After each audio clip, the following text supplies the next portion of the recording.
All right, here we are.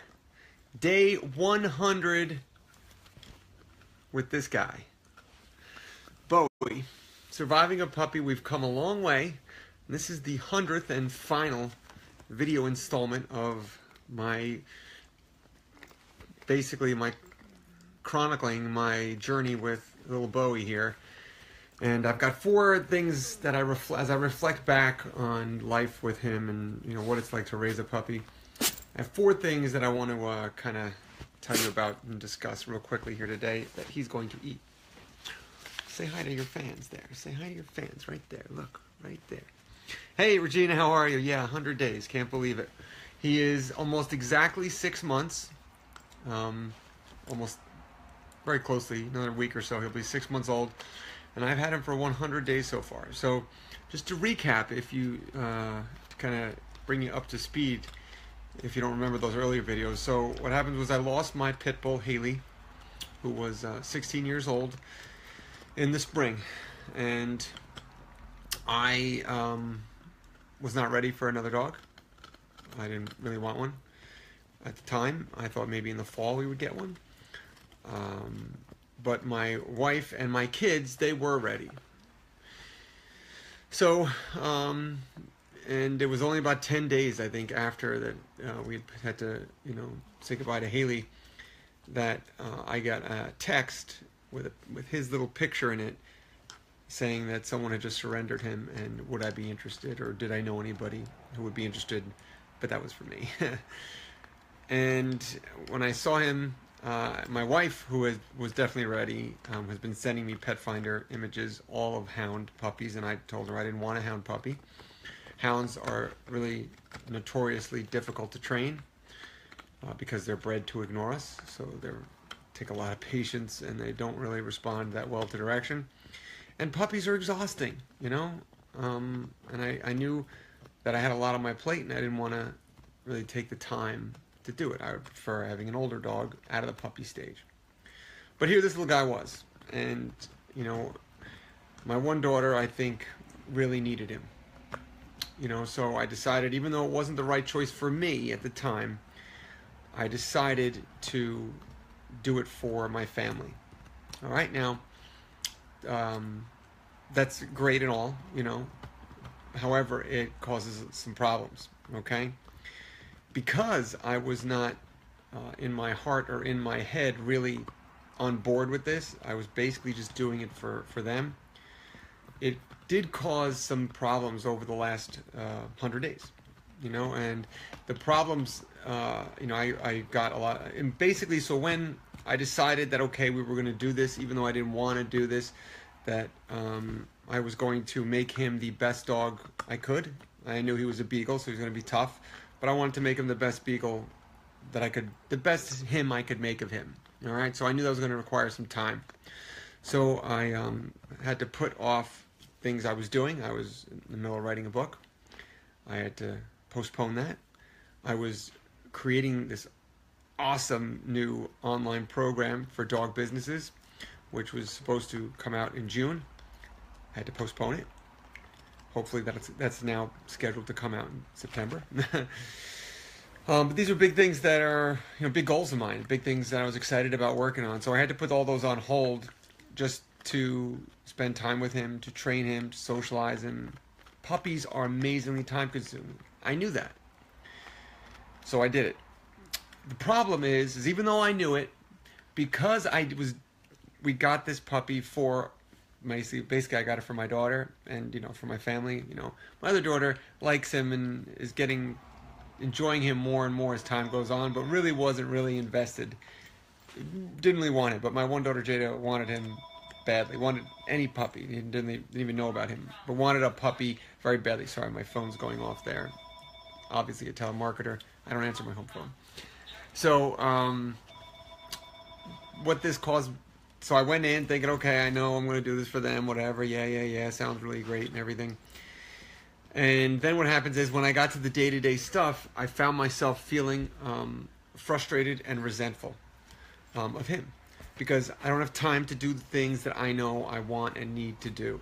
So I went through these up and downs as time went on, as I was putting in so many hours with him and days with him, where I was feeling very resentful of him and a little bit of my family, because the thing is, and this is something I knew going in, is I'm doing all the work. I'm the one home here. Okay, they go to school and camp in this case over the summer, and let's see if I can get him in this picture here.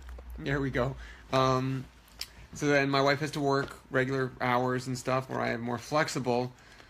So the problem is, I can make my schedule whatever I want. The thing is, I just don't get paid. So that's the tricky part. Is as the summer went on, I'm spending time with him, but now I'm starting to get a little frustrated because I don't have money coming in. So I found myself being resentful, and it caused some conflicts here and there, a little bit with him, and it made me kind of a grumpy guy for a little bit as I was just trying. And you can see, go watch some of those earlier 100 videos, and you're going to see I look a little frazzled in a lot of it. And that's because, partly because he was, taking all my energy, and he's exhausting, as all puppies are. But a lot of it is because my mental state, because I was feeling that resentment, because I couldn't do the things that I felt I should and wanted to do. But again, this is my choice. I chose to do this. I knew this was coming. So I have no one to blame but myself in that situation. So I had to... It was tough. So it's like a roller coaster ride. You go up and down, up and down. And the puppy... So the 4 things... Let's go over the 4 things that I've learned, so far. So the good news is, the first thing I learned... This is the first puppy that I've ever had to do from the beginning. I've taught people how to do it, but I've just never done it. So the good... Tell him, Mark. Let me get rid of that.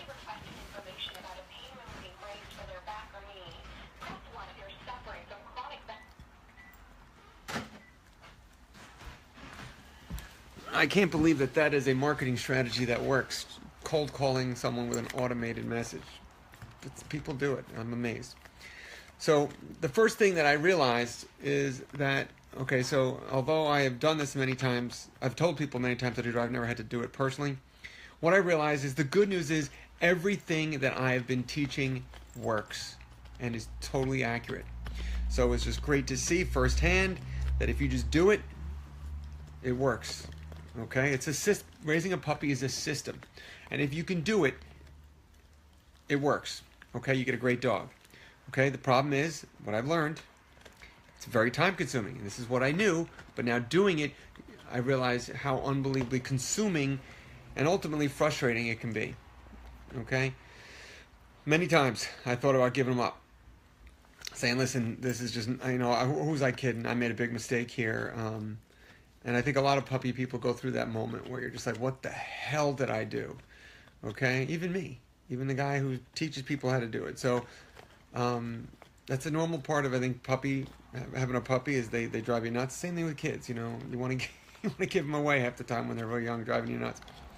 But you stick in there, and you're glad that you did. Okay, and I am too, because he's developing into quite a good little guy. All right, so the first thing I noticed was that everything I was teaching was working and right, which is good. Second thing I noticed is that it is damn hard.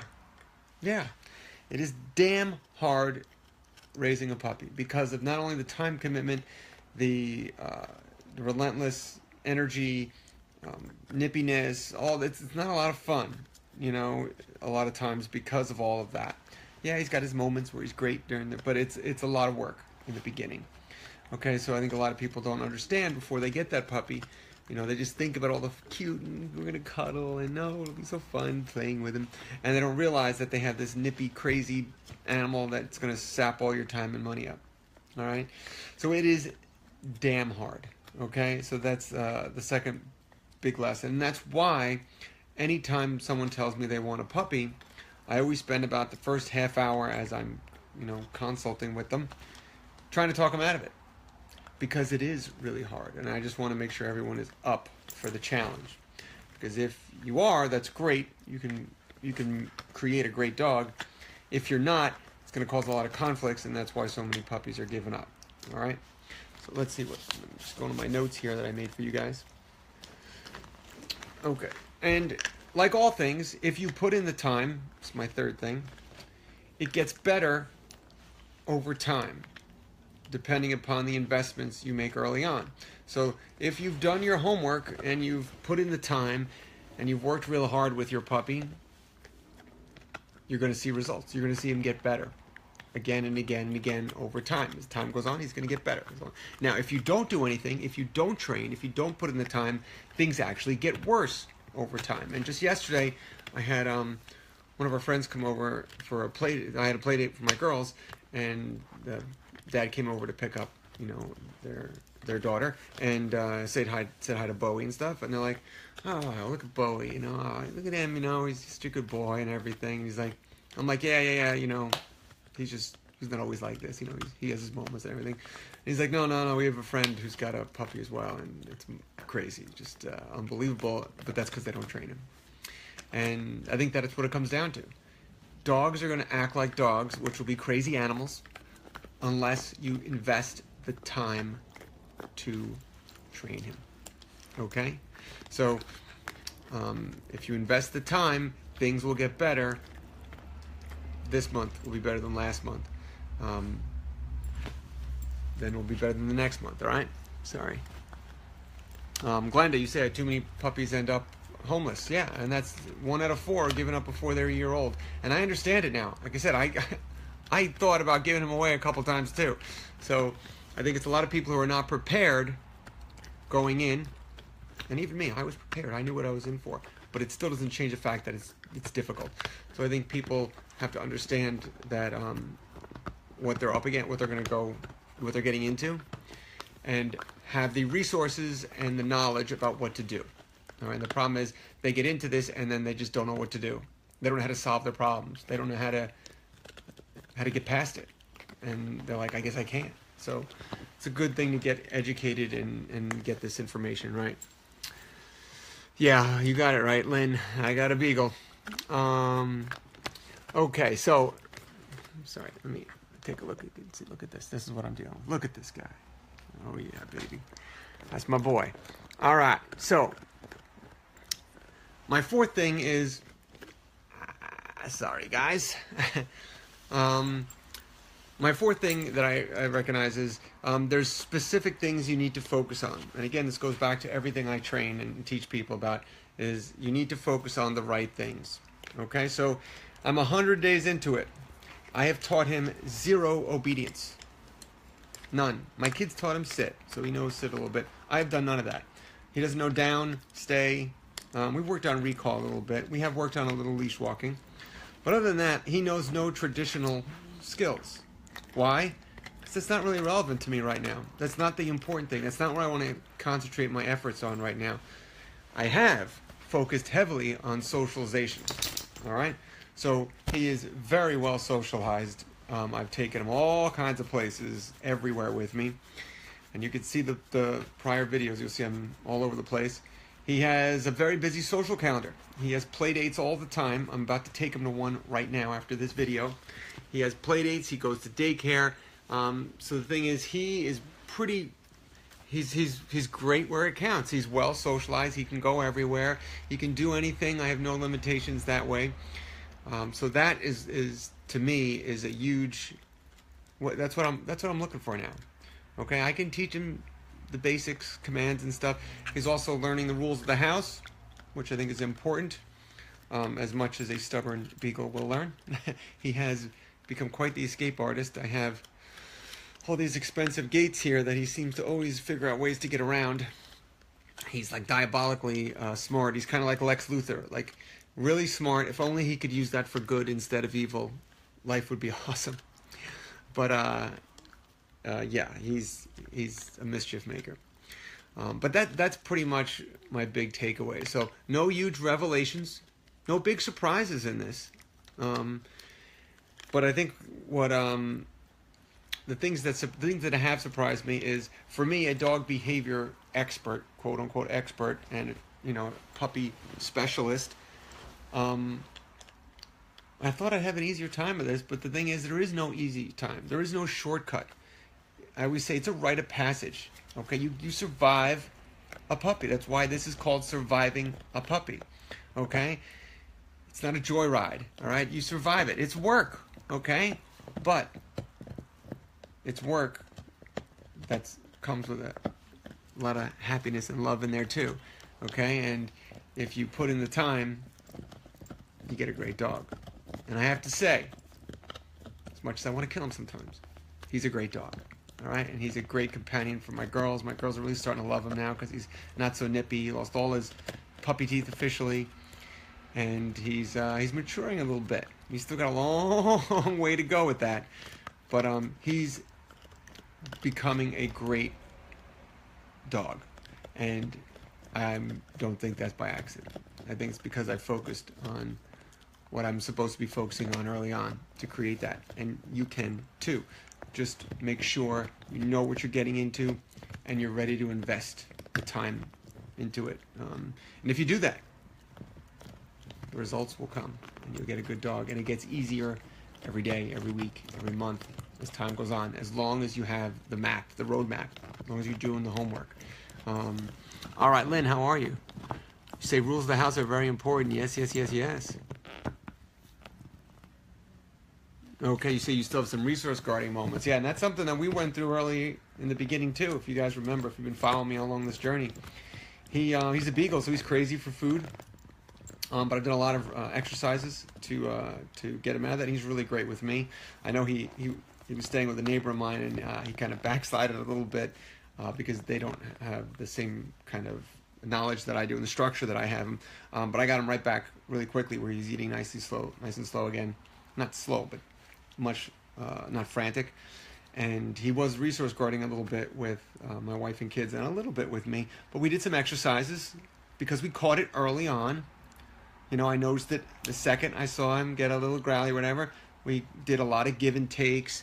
We did a lot of handling with bones and stuff, and you know, he hasn't exhibited that in a while. So it's cool. So that's why it's important to invest now, to notice these things before they go on, because through repetition and consistency, they get harder to address as time goes on. Yeah, you say beagles are very trainable with food. Yeah, that's the good thing, is he is insanely food motivated. So it makes asking him to do stuff pretty easy, because he'll do anything for food. He'll let you chop off his leg if you give him food for it, you know. So it does make things a lot easier when you can do that. So that's it, guys. So this is my last Surviving a Puppy video. I want to thank you guys for accompanying me on this journey so far. It really has been kind of nice knowing you guys are there. And as I was trying to troubleshoot his poop, which is doing pretty good, by the way, getting so many suggestions from you guys and tips was just awesome. So I really appreciate it, and I could not have done it without you guys. So like I said, I'm not done yet, but I feel like at the 6-month mark here, we've hit a good spot, and I'm very confident that he's going to continue to develop and grow and mature into a great dog. But I want to thank you guys for that, because you guys were very helpful in orchestrating that with me. He is, let's see if I can move him around here. That's right. What do you think, big guy? What do you think? Huh? That's my boy right there. He's going to eat the phone. Yes. Troublemaker. Troublemaker. All right. Hey. That's what I get. All right, guys. So, thank you so much. Bowie and I, we're out. And let's see. Oh, there he is over there. So I will update you occasionally on what's going on. He's got my paper. I knew he was too good there. We'll update you on our progress as time goes on. But we're doing pretty good. Excuse me. Can I have that? Thank you. And hopefully I will survive the next 100 days as well. All right, guys. Take care. Have a great holiday weekend if you're in the U.S. And I'll check in with you real soon.